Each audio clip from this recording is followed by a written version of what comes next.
Oh, hello. Hi. My name's Sarah Mines, and I'm the person who's written and edited the Skillshare Conversation Resource Packs and the Toolkit. And you're Fiona, I am. volunteering. And we thought it would be a good idea if we just talked through some of the materials so that it might iron out some of your concerns before you get started. Sounds great. So I think the starting point really is the Volunteers ESOL Toolkit. This is a document that basically gives you an overview of who the people are that you might meet in your conversation group. And it's got a table further to the back of the pack which gives you some really simple do's and don'ts about how to speak to people who are not native speakers of English.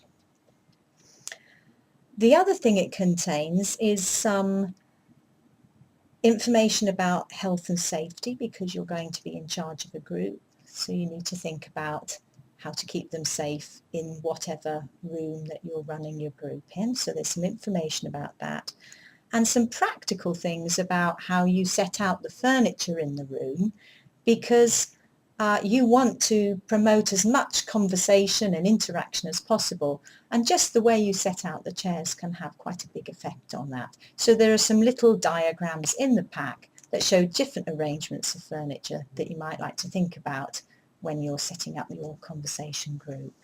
Okay, great.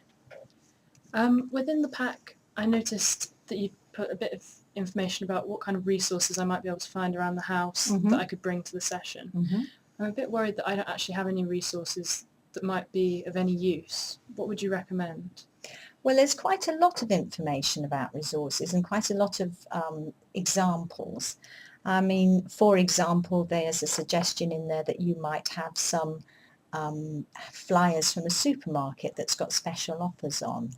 And basically, you could use something like that just to talk about the kind of things that people buy, whether or not they find food shopping in the UK expensive. Are there any things they can't buy in this country? Maybe they don't use particular supermarkets. There's a whole range of questions you can ask about that. And depending on the level of the group, you can then increase the level of the conversation by talking more about perhaps a comparison about the way people shop in their country and their experience of the UK. So basically, the materials are a starting point, but not a thing in themselves. So it's just a way to get people focused on an idea, really, and to get the ball rolling. Get that conversation started. Okay, great. And in addition to that, actually, there are also some very good ideas that are quite clearly broken down on how to warm up the group, get the group talking to each other. And there's a section in the toolkit that outlines a number of ice-breaking activities and games, which is probably a good idea to use each time you meet the group, because it may well be that there will always be new people attending, and it's quite important to have a quick warm-up activity to get people feeling relaxed. Great. I saw that actually, but I was just wondering, would you be able to break down the terms entry level 1 and entry level 2 to me? I didn't really understand what that meant. Okay. The terms entry level 1, 2 and 3, and then the other levels, level 1 and level 2, all make reference to the ESOL curriculum, where people's levels of language and literacy are graded progressively. And actually entry levels are lower grades, or as is implied really, entry levels, and level 1 and level 2 are the levels at which people will be able to access qualification at work or at college. So very basically, entry level 1 learners are beginners. Entry level 2 have made some progress and may be able to use present and past tenses. Entry level 3 learners will be quite competent in a range of tenses, have a greater vocabulary, and by the time a learner is at level 1 or level 2, they may be functioning very adequately at work, And in their own personal life, they'll be able to make appointments and represent their children at school very well. But I think the important thing is to remember that even if a learner is entry level 1, that they still have the same life experiences as the learner at level 1. So it's very important that we don't patronise entry level learners when we're speaking to them. Okay, great. That's really cleared that up. Thank you. Okay, so every group needs to have some ground rules to make sure that all the people involved feel comfortable, can make friends with each other and can participate properly in the group. Sure, okay. So what are the ground rules that I should establish?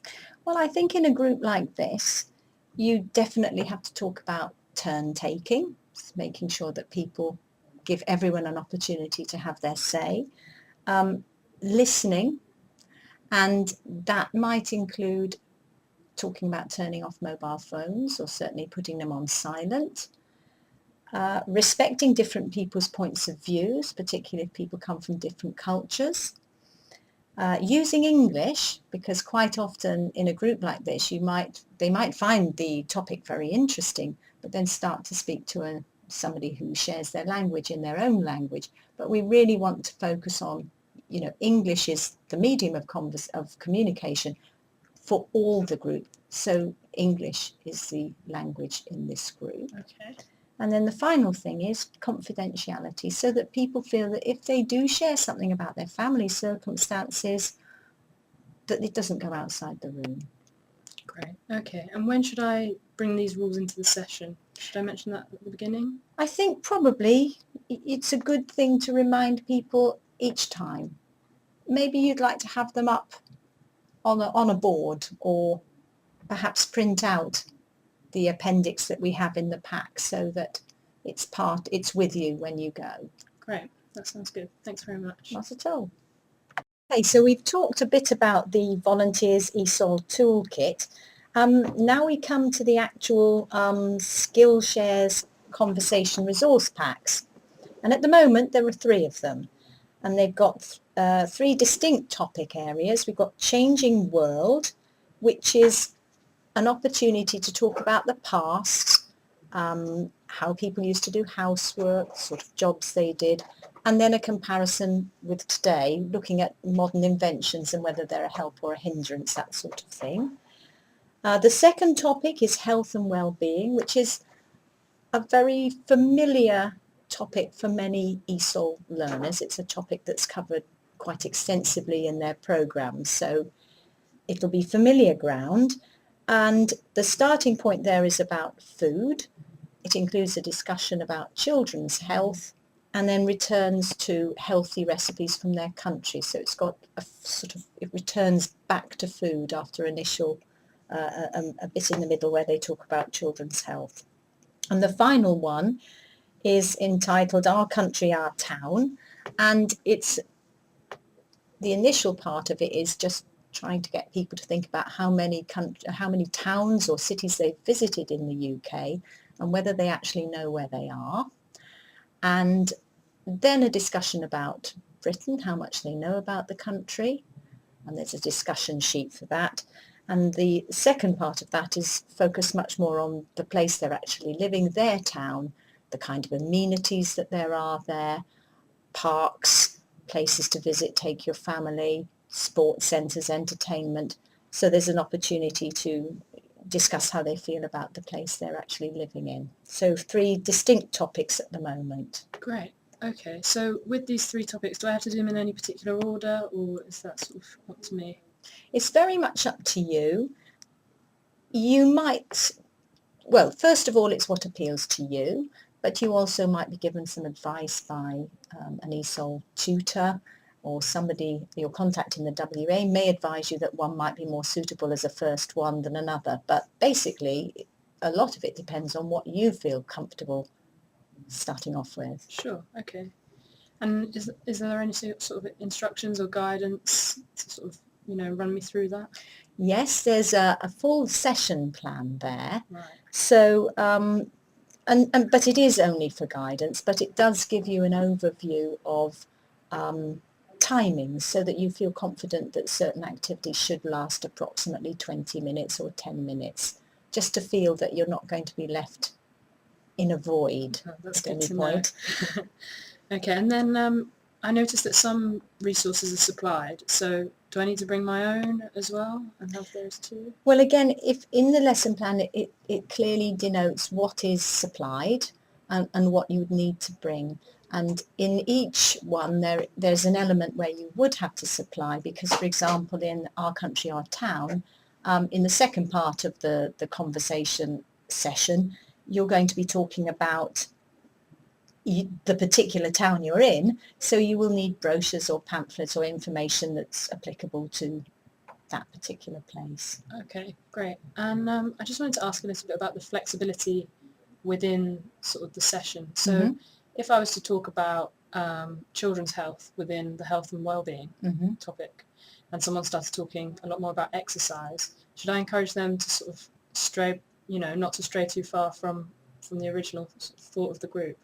I think as long as the whole group are interested in that and it's a natural progression from the conversation, there's absolutely no reason to feel that you have to stick rigidly to the plan. The object of the exercise is to give people as much opportunity to practice their spoken English as possible. So if the topic develops naturally as a consequence of the activity, then it's fantastic. Great. Okay.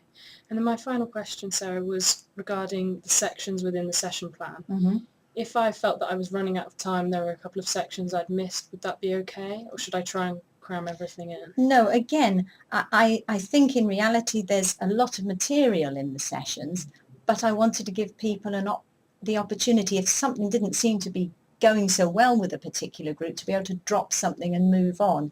And equally, there's no compulsion to feel that you actually have to cover everything at all. Okay, fantastic. If we look at the session plan for each of those sessions, basically the format is very much the same. And you'll notice that the aim at the top is primarily to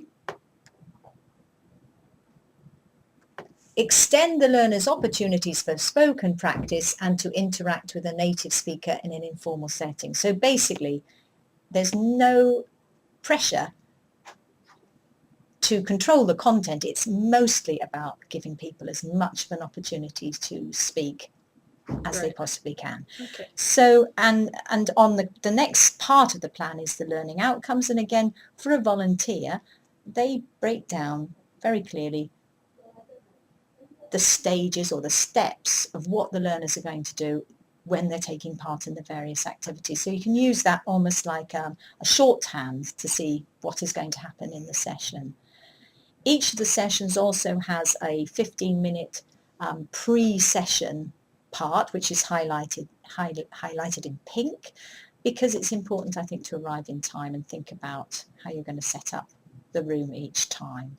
So there's always an opportunity to rethink that idea about the furniture and how you're going to lay out the room. Great. Okay, and following that sort of pre-session, would I have to do a welcome sort of, quite formally, and do names, and what would you recommend for that part of the session? Well, again, I think it is important to recap on names, but I've had to, because I have no idea which of these packs is going to be used first, I've got to incorporate the idea of a full introduction in each one. But if it's the second or third meeting and people know each other, obviously that part can be very much cut down. Sure. Okay, great. I was really interested in the idea of including music into the session. What's the benefit to the students? Well, I think one of the first things is if there's a little bit of music coming when people come into the room, there isn't silence. That's the first thing. It's a welcoming, relaxing situation. And if people are coming and they don't know each other, it can reduce stress. But I've chosen particularly songs that are linked to the theme. And again, it's just a cultural reference really to life in the UK that might have another aspect that could stimulate more more conversation. Okay, great. And if I was interested in doing that and having the music in the class, how would I know that the facilities were there? Well, I think in that case it would be best to check with your WEA contact, and they would be able to supply a CD player or something. But again, I want to stress that the music is completely optional. If that's not something you feel comfortable with at all, just take it out. Sure. Great. Well, I think you've answered my questions, Sarah. If there Okay. was anything else that I wanted to ask, what should I do? I think you need to get in touch with your WEA contact, and they'll be able to help you with any further questions you might have. Brilliant. Good luck. Thank you very much.